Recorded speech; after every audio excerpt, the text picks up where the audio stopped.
तो जैसा कि आप जानते हैं कि मैंने एक नई सीरीज स्टार्ट की है जिसमें कि मैं एवरी संडे आपने जो मुझे डीएम किए होते हैं इंस्टाग्राम पे या जो मेरे पास मेल आई होती है उन चैलेंजेस से रिलेटेड जो कि आप लाइफ में फेस कर रहे हो, उन्हीं में से कुछ चैलेंजेस पिक करके मैं उनके सॉल्यूशंस आपके साथ शेयर करती हूँ, उन प्रॉब्लम्स को थोड़ा सा सिंप्लीफाई करने की कोशिश करती हूँ, आपकी लाइफ में थोड़ी सी हैप्पीनेस लाने की कोशिश करती हूँ। तो उसी सीरीज के इस सेकेंड एपिसोड में आज हम बात करेंगे 3 चैलेंजेस की, क्योंकि मेरे पास इतने सारे डीएम्स आ रहे हैं और इतनी सारी मेल्स आ रहे हैं कि अगर मैं सिर्फ एक एक को पिक करती हूँ एवरी संडे तो बहुत सारी प्रॉब्लम्स रह जाती हैं। तो इसलिए मुझे लगा कि एटलीस्ट 2 या 3 चैलेंजेस जो होते हैं मैं उनको पिक किया करूंगी एवरी संडे। आज के इस एपिसोड में हम 3 चैलेंजेस के बारे में बात करने वाले हैं, जिनमें से कि जो एक हैं उनके हस्बैंड चीट करते हैं बार बार। जो दूसरा चैलेंज है, इनमें उनको अपने हस्बैंड पे ट्रस्ट नहीं होता है बिकॉज ऑफ पास्ट रिलेशनशिप में उनको कोई हर्ट मिला था। जो तीसरी है वो एज 47 के बाद अपना करियर रीस्टार्ट करना चाहती हैं, बट उनके मन में एक डर है कि क्या उनका ये डिसीजन सही है या नहीं। और मेरी आप सबसे रिक्वेस्ट है कि अगर इन तीनों में से किसी के भी साथ आपको ऐसा लगता है ना कि आप रिलेट कर पा रहे हो या फिर आप उनको कोई एडवाइस देना चाहते हो ताकि वो बेटर फील कर सके, तो आप कमेंट सेक्शन में टाइप करके दे सकते हो, क्योंकि ऐसे ही प्रॉब्लम्स और भी बहुत लोग फेस कर रहे होते हैं। मैं अपने लेवल पे ट्राई कर रही हूँ उस प्रॉब्लम को सिंप्लीफाई करने का। आप अपने लेवल पे भी एक छोटा सा एफर्ट करके किसी की लाइफ में स्माइल एंड हैप्पीनेस भर सकते हो। तो हम स्टार्ट करते हैं पहले मैसेज से। और हाँ, मैसेज शेयर करने से पहले मैं आपको ये क्लियर करना चाहती हूँ कि जब आप मुझे कोई भी अपनी प्रॉब्लम शेयर करते हो और मैं उससे रिलेटेड अगर वीडियो अपलोड करती हूँ उसको सॉल्व करने के लिए, तो मैं आपकी जो पर्सनल आइडेंटिटी है उसको बिल्कुल भी डिस्क्लोज नहीं करूंगी। आपका नाम, आपकी प्रोफाइल, आपका कोई इंस्टा आईडी, मेल आईडी कहीं पर भी हाईलाइट नहीं होगा। तो इसलिए आप कोई भी इशू जो है वो निश्चिंत होकर मेरे साथ शेयर कर सकते हो। तो पहला मैसेज है, हाय मैम, अगर हो सके तो मेरे लिए एक वीडियो ही बना दीजिए कि अगर आपके हस्बैंड बार बार आपको धोखा देकर किसी और लड़की के साथ अच्छे होते हैं दिल से और फिजिकली भी, और आपसे भी प्यार करते हैं, आपको भी छोड़ना नहीं चाहते और अपनी जिंदगी में हमेशा बैकअप में एक लड़की जरूर रखना चाहते हैं, तो ऐसी स्थिति में क्या करना चाहिए? मेरी शादी को 10 साल हो गए, लव मैरिज हुई थी हमारी, और तब से कम 6-7 बार ऐसा हो चुका है कि जब भी मैं मायके जाती हूँ या फिर मेरी कोई स्टूडेंट या मेरी कोई स्टाफ, इनमें से कोई एक लड़की वो अपने लिए जरूर पटा लेते हैं। और उनका कहना है कि मैं फिजिकली जब दूर होती हूँ तो वो अपनी फिजिकल इच्छाओं के लिए लड़की को पटाते हैं, पर वह लड़की से बात करते करते भावनात्मक रूप से जुड़ जाते हैं और उसे छोड़ने में उन्हें कई महीने लग जाते हैं। अब ऐसे में मुझसे वो उम्मीद रखते हैं कि मैं उन्हें एक्स्ट्रा प्यार दुलार दूं, पहले से भी ज्यादा सुकून दूं, ताकि वो उस लड़की को छोड़कर मेरे पास हमेशा के लिए आ पाए। पर मुझे ऐसा एडजस्टमेंट बर्दाश्त नहीं होता। मैं ऐसा नहीं कर पाती हूँ, मैं बस घुट कर रह जाती हूँ। क्या करूँ, कुछ समझ में नहीं आता। वह मुझसे और मेरे दोनों बच्चों से भी बहुत प्यार करते हैं, रोते हैं और कहते हैं कि मैं गलत नहीं होना चाहता, लेकिन अपनी भावनाओं पर कंट्रोल नहीं रख पाता और मैं ऐसी गलती करता हूँ। अब मुझे अलग अलग शरीर की ऐसी लत लग गई है कि मैं जैसे ही कोई सुंदर लड़की देखता हूँ तो मेरे मन में भावनाएं उठने लगती हैं, जबकि पूरी दुनिया की नज़र में वो बहुत अच्छे इंसान हैं। सारे स्टूडेंट्स उन्हें बहुत अच्छा समझते हैं। जहाँ जहाँ भी हम जाते हैं वो सब कहते हैं कि आपके हस्बैंड बहुत सज्जन पुरुष हैं, इस गंदी नेचर को छोड़कर बाकी सारी अच्छाइयाँ उसमें हैं। मैं उनसे बहुत प्यार करती हूँ। अलग होने के नाम पर ही मेरा कलेजा बैठने लगता है, बीपी लो होने लगता है। इसलिए 10 साल में कई बार ऐसा सोचा कि अलग हो जाऊं, पर अलग नहीं हो पाई। मायके में भी कोई नहीं है, केवल मम्मी है। फादर 12 इयर्स पहले एक्सपायर हो गए थे। भाई नहीं है, 2 बहनें हैं, पर उनको अगर पता चलेगा तो वो ताना मार सकती हैं और मम्मी को मैं बताना नहीं चाहती कुछ भी, साथ ही साथ मायके में किसी को भी नहीं। प्लीज दीदी, हो सके तो मेरे लिए एक वीडियो बनाकर कृपा कर दो कि मैं अगर उनसे अलग नहीं होना चाहती और वो मुझसे प्यार भी बहुत करते हैं, तो क्या ऐसा कोई रास्ता है कि उन्हें ढेर सारा प्यार और सुकून देकर हमेशा के लिए उनके इस गंदे नेचर को छुड़ाया जा सके, या फिर मैं इस चीज को एक्सेप्ट कर लूं? मुझे आपके वीडियो का इंतजार रहेगा, बहुत दर्द में हूँ। देखो, आप जो भी हो, जिनका भी ये मैसेज है, अभी मैं आपसे ही बात कर रही हूँ, तो आपका ये लेटर पढ़कर मुझे बहुत दुख हुआ अंदर से। मुझे ऐसा लगा कि हम फीमेल्स जो इतनी इमोशनल होती हैं, इतनी केयरिंग होती हैं, कि बहुत इजी हो जाता है कि कोई हमको हर्ट करके और फिर भी बार बार ये कहता रहे कि वो हमसे प्यार करता है और हम मान लेती हैं। हम कितनी इमोशनल होते हैं कि जरा सा कोई 2 आंसू बहा दे और हम उसकी फिर से बातों में आ जाती हैं। तो देखो, आप ये समझो कि जब इंसान से एक बार गलती होती है तो चलो फिर भी हम मान सकते हैं कि वो बहक गए, लेकिन वो अगर बार बार उस चीज को रिपीट कर रहे हैं तो इसका मतलब है कि वो उनका नेचर है, वो उनकी हैबिट है, जो कि कभी नहीं बदलेगी, क्योंकि आप इतने सालों से ट्राई करते आ रहे हो। दूसरा ये कि एक बार हमको बेवकूफ़ कोई बना दे, एक बार कोई हमारे साथ धोखा कर दे, तो हम मान सकते हैं कि हमें उसके बारे में पता नहीं था। लेकिन वही इंसान सेम तरीके से रिपीटेडली वही चीज़ करता जाए और हमको हर्ट करता चला जाए, तो इसका मतलब हम कहीं पर स्ट्रिक्ट एक्शन नहीं ले रहे हैं, हम उस पर्सन को अलाउ कर रहे हैं ऐसा करने के लिए। तो आपको ये समझना है पहले तो ये कि कमी आप में नहीं है जिसकी वजह से आपके हस्बैंड ये एक्शंस लेते हैं, बार बार फिजिकली इंटीमेट होते हैं किसी के साथ, एक्स्ट्रा मैरिटल अफेयर में जाते हैं। ये आपके अंदर कमी नहीं है, इसलिए आपको कुछ नहीं करना है। आप कुछ ऐसा कर ही नहीं सकते हो जिससे कि आप उनके इस नेचर को बदल दो, क्योंकि प्रॉब्लम उनके अंदर है, उनका अपने इमोशंस पे कंट्रोल नहीं है।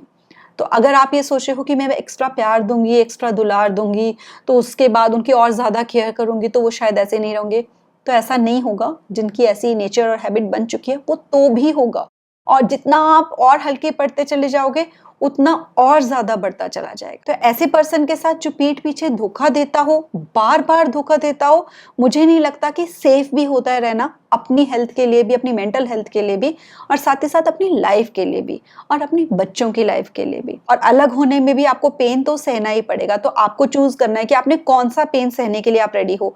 साथ रहकर पेन सहना है और हमेशा पूरी लाइफ दर्द में रहना है, या फिर अलग होकर वो पेन सहना है, अलग होने का पेन सहना है और धीरे धीरे अपनी लाइफ में इंप्रूवमेंट लेकर आनी है।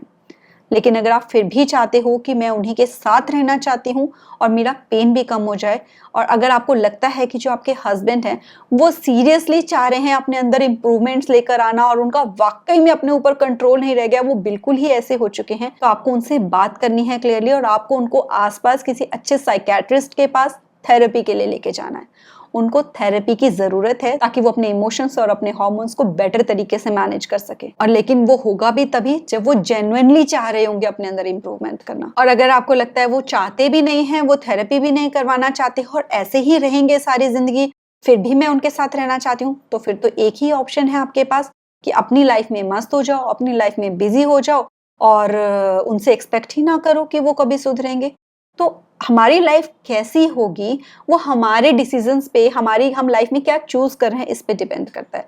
तो आपको अपने डिसीजन को ओन करना है, अपनी लाइफ को ओन करना है, और कोई भी डिसीजन जो आप ले रहे हो, चाहे सेपरेट होने का ले रहे हो, चाहे साथ रहने का ले रहे हो, या फिर रिलेशनशिप को इम्प्रूव करने के लिए ले रहे हो कि आपके हस्बैंड थेरेपी के लिए रेडी हो जाएं और उनके अंदर इम्प्रूवमेंट आ जाए धीरे धीरे, आपको बहुत ज़्यादा स्ट्रेंथ के साथ काम करना होगा। अदरवाइज आप हमेशा ये पेन में अगर रहोगे तो धीरे धीरे आप किसी तरह की डिसीज को अपनी बॉडी में इन्वाइट कर लोगे, क्योंकि स्ट्रेस हमारी फिजिकल हेल्थ, मेंटल हेल्थ दोनों के लिए अच्छा नहीं होता। तो जो भी आप डिसीजन लो वो ये सोच कर लेना है, उसके बारे में पूरा एनालाइज करके लेना है कि जो मैं ये डिसीजन ले रही हूँ वो मेरी लाइफ को किस तरीके से बेटर बना सकता है।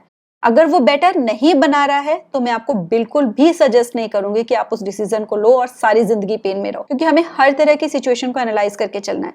हो सकता है कि आज आपके हस्बैंड आपको बोलते हैं कि मैं प्यार कर रहा हूं और वो दोबारा आपके पास लौट आते हैं, लेकिन अगर 5 7 10 साल बाद ऐसा हो कि आप तो साथ रह जाओ लेकिन आपके हस्बैंड सेपरेट होना चाहें, तो उस टाइम पे आप क्या करोगे?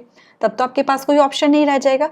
तो हर सिचुएशन को माइंड में रखकर, हर पॉसिबिलिटी को माइंड में रखकर आपको फिर एक फाइनल डिसीजन लेना है, एंड आपको अपने किसी न किसी फैमिली मेंबर को या अपनी फैमिली को या अपने हस्बैंड की फैमिली को बीच में इन्वॉल्व जरूर करना है, उनके साथ शेयर करनी है ये सारी बातें, क्योंकि अगर आप उनके साथ शेयर नहीं करोगे तो किसी को पता ही नहीं चलेगा कि रियलिटी क्या है।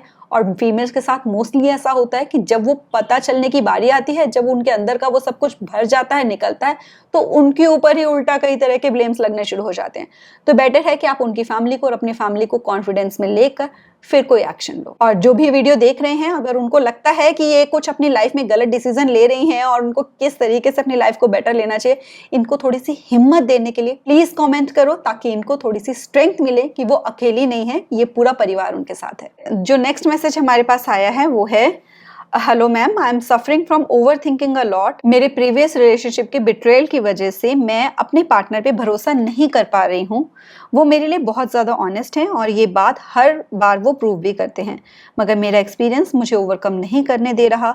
मैं अपने प्रीवियस रिलेशनशिप एक्सपीरियंसेस की वजह से अपने लाइफ पार्टनर के साथ रिलेशनशिप खराब कर रही हूँ, प्लीज़ हेल्प मी। तो देखो, आप जो भी फील कर रहे हो, ये बात समझ में आती है कि ठीक है, जब हमारे साथ लाइफ में कुछ ऐसे नेगेटिव एक्सपीरियंसेस होते हैं ना, तो वो हमारे सबकॉन्शियस में जाकर इम्प्रिंट हो जाते हैं और हम उस चीज़ों को लेकर डरना शुरू हो जाते हैं। और ये सिर्फ रिलेशनशिप से रिलेटेड नहीं है, किसी भी चीज़ से रिलेटेड हो सकता है।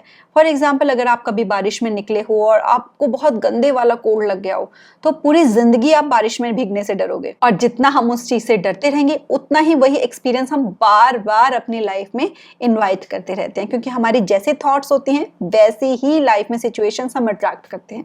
इस बात का आपको ध्यान रखना है। तो आपका जो पास्ट रिलेशनशिप था, आपको उसको एनालाइज करना है, बैठ के सोचना है कि वो क्यों फेल हुआ, क्या रीजंस रहे होंगे, क्या मेरी तरफ से कमी थी, या क्या कोई ऐसे सिग्नल्स थे जिनको कि मैं इग्नोर कर रही थी, जो कि मुझे पहले ही पता था कि ये पर्सन ऐसा करने वाला है बट मैंने उसको इग्नोर किया, या फिर मैंने कुछ ऐसे एक्शंस लिए, या मेरा कुछ नेचर बिहेवियर ऐसा था जिसकी वजह से वो ब्रेकअप हुआ। जब आप उस पास्ट रिलेशनशिप को एनालाइज करोगे और उसमें से कुछ लेसन्स आप लोगे, तो भी आपको अपना जो प्रेजेंट रिलेशनशिप है उसमें के लिए और क्लैरिटी मिलेगी कि आपको किस तरीके से अपने रिलेशनशिप को परस्यू करना है। दूसरा, कोई भी रिश्ता जो होता है ना, वो एक जैसे हम पौधा लगाते हैं, नया प्लांट लगाते हैं, तो उसकी जड़ें मजबूत होने में थोड़ा टाइम लेती हैं। तो कोई बात नहीं, आप रिलैक्स करो, अभी भरोसा नहीं हो रहा है, लेकिन आप उनका जो भी आपको एक एक स्टेप दिखता है, जो भी उनकी अच्छी आदत दिखती है, उसको अप्रिशिएट करना शुरू करो, उसके बारे में सोचना शुरू करो। जब भी आपके माइंड में आए कि कहीं ऐसा तो नहीं हो जाएगा, तो आप उसको रिप्लेस करो कि ऐसा हो रहा है सी। पास्ट की जगह बिल्कुल प्रेजेंट में आके जो आपके सामने पार्टनर है उसकी अच्छी क्वालिटीज के ऊपर जितना आप ज्यादा फोकस करते चले जाओगे, उतना आपके सबकॉन्शियस पे आप इम्प्रिंट करते जाओगे कि जो आपको पार्टनर मिला है वो आपके लिए राइट पार्टनर है। तो पास्ट आपका पीछे चला जाएगा। देन आपको आपका जो पास्ट पार्टनर है जिसकी वजह से आपका हर्ट है, उसको आपको रिलीज करना है, पेन को आपको उसको फॉरगिव कर देना है। जब तक आपको ये लगता रहेगा ना कि आपका जो पास्ट रिलेशनशिप था वो ब्रेक हो गया, तो वो गलत हुआ बहुत ज्यादा आपके साथ, तब तक आप पेन में रहोगे। जितना आप इस चीज पे फोकस करना शुरू कर दोगे ना कि जो हुआ वो अच्छा हुआ, इतने टाइम में हुआ, अगर और ज्यादा टाइम एक्सटेंड हो जाता तो आप और ज्यादा हर्ट होते, जितना ये सोचते रहोगे और उसको माफ कर दोगे उसके लिए, उतना इजी होगा आपके लिए उस पास्ट पेन को ओवरकम करना, और उतना ज्यादा आप अपनी प्रेजेंट लाइफ को चेरिश कर पाओगे। तो किसी बात की जल्दबाजी मत करो, बस थोड़ा सा पेशेंस रखो। बस ये सोचो कि जो भी मैं फील कर रही हूँ ये टाइम के साथ साथ इम्प्रूव होता जाएगा। और फाइनली आपको ये चीज समझनी है कि रिलेशनशिप को स्ट्रॉन्ग बनाने की रिस्पॉन्सिबिलिटी सिर्फ और सिर्फ आपके पार्टनर की नहीं है, आपकी भी इक्वली है। तो आपको भी इक्वली उसमें अपनी रिलेशनशिप को स्ट्रॉन्ग बनाने में एफर्ट्स देने हैं, एक्टिविटीज करनी है। साथ के साथ ये याद रखना है कि पास्ट में जिसने हर्ट किया वो आपका 1% भी डिजर्व नहीं करता, आपके मेंटल जो एनर्जी है उसका 1% भी डिजर्व नहीं करता। और जो आपके करंट पार्टनर हैं जो कि आपसे बहुत प्यार करते हैं, वो आपका 100% डिजर्व करते हैं। इसलिए उसको आपको बांट कर नहीं उनके साथ शेयर करना। थोड़ा सा वक्त लगेगा, लेकिन अगर आप इन सारी चीजों को याद रखोगे और दिल से फॉलो करोगे तो आप देखोगे कि धीरे धीरे आपका पेन जो है, वो जो मेमोरी है वो फेड होती रहेगी, और जो आपका रिलेशनशिप है वो बहुत स्ट्रांग होता जाएगा। जो नेक्स्ट मैसेज है वो है, हाय शिखा, मैं आपके वीडियोस बहुत पसंद करती हूँ और बहुत मोटिवेटेड रहती हूँ। Thank you so much. My age is 47 and मैंने अपने ब्यूटी पार्लर घर पर शुरू किया है। इंडिपेंडेंट होना चाहती हूँ, लेकिन कई बार ऐसा लगता है कि बहुत ज़्यादा देर हो गई है, नहीं करना चाहिए था, और डिमोटिवेट हो जाती हूँ। तो मुझे ये पूछना था कि मैं कुछ गलत तो नहीं कर रही हूँ ना, और मुझे इंटरेस्ट भी यही करियर में है, प्लीज़ गाइड मी। तो आपको सबसे पहले तो मैं ये बताना चाहूँगी कि जो नायका की फाउंडर हैं फाल्गुनी नायर, उन्होंने नायका को 50 ईयर्स की एज में फाउंड किया था। और सिर्फ ये फाल्गुनी नायर एक एग्जाम्पल नहीं है, और भी ऐसी बहुत सी हैं, जैसे कि उर्मिला जमुना दास एक वुमेन एंटरप्रेन्योर है जिन्होंने 77 की एज में गुज्जू बहन ने नाश्ता नाम से गुजराती डेलिकेसीज को सर्व करना शुरू किया था घर पर बनाकर, और अब वो महीने का 3 लाख से ज्यादा कमा लेती हैं, और साथ ही साथ वो टेडेक्स स्पीकर भी रह चुकी हैं। तो इसलिए पहली बात तो ये कि इट्स नेवर टू लेट। देर सिर्फ खुद पे भरोसा करने की होती है, अपने सपनों पे भरोसा करने की होती है, अपनी हिम्मत को थोड़ा सा स्ट्रॉन्ग करने की होती है, चैलेंजेस को फेस करने के लिए तैयारी करने की होती है। बाकी इसका एज हमारी कितनी है उससे कोई लेना देना नहीं होता कि कब देर हो गई और कब देर नहीं हुई। ऐसा कोई सेट रूल नहीं है कि आपको किस एज में स्टार्ट करना चाहिए और किस में नहीं करना चाहिए। तो आप कुछ गलत कर रहे, कहीं मैं कुछ गलत तो नहीं कर रही, ये जो थॉट आपके माइंड में आ रहा है, तो आप ये सोचो कि जो आप कर रहे हो क्या उससे किसी का नुकसान होता है? अगर नहीं होता है तो फिर कैसी गलती? क्या आप जो कुछ भी कर रहे हो वो आपकी क्वालिटी ऑफ लाइफ के लिए या आपकी ग्रोथ के लिए बुरा है? अगर नहीं है तो फिर कैसी गलती? क्या आपने जो भी करियर सेलेक्ट किया हुआ है उससे रिलेटेड जो भी चैलेंजेस हैं उनको फेस करने के लिए आप अकेले रेडी हो? अगर कोई और आपका साथ ना भी दे तो? अगर रेडी हो तो फिर आप कुछ गलत नहीं कर रहे। और फाइनली, क्या ये काम मोरली अच्छा है? कोई ऐसा काम तो नहीं आप कर रहे जो कि सोसाइटी में एक्सेप्टेड ना हो? नहीं ना, ब्यूटी पार्लर तो बहुत अच्छा है, हर फीमेल को ग्रूमिंग की जरूरत है और आप उसमें उनकी हेल्प कर रहे हो, तो फिर कैसी गलती? तो बेझिझक बेधड़क पूरे कॉन्फिडेंस के साथ अपने ब्यूटी पार्लर पे काम करो और अपने आप को अपग्रेड करते रहो, नई नई टेक्निक्स मेकअप की सीखते रहो, नई नई स्किन केयर की टेक्निक सीखते रहो, नया सब सीखते रहो, खुद को नया बनाते रहो, अपने आप को इंप्रूव करते रहो, अपनी नॉलेज को इंक्रीज करते रहो। एंड आई विश कि आप बहुत ज्यादा ग्रो करो। तो जो भी इस वीडियो को देख रहे हैं वो अगर इन तीनों में से किसी को भी कोई सजेशन देना चाहते हैं तो कॉमेंट सेक्शन में प्लीज टाइप करके उनको सजेशन जरूर देना। जो भी आप एडवाइस उनको देना चाहते हो या फिर सिर्फ ब्लेसिंग से अगर देना चाहते हो तो उनको एक बार गॉड ब्लेस यू करके जरूर लिख देना, ताकि उनकी हिम्मत बढ़े और जो भी वो प्रॉब्लम लाइफ में फेस कर रहे हैं उस चैलेंज को वो और ज्यादा स्ट्रेंथ के साथ फेस कर सके और फटाफट से अपनी लाइफ को सिंप्लीफाई करे।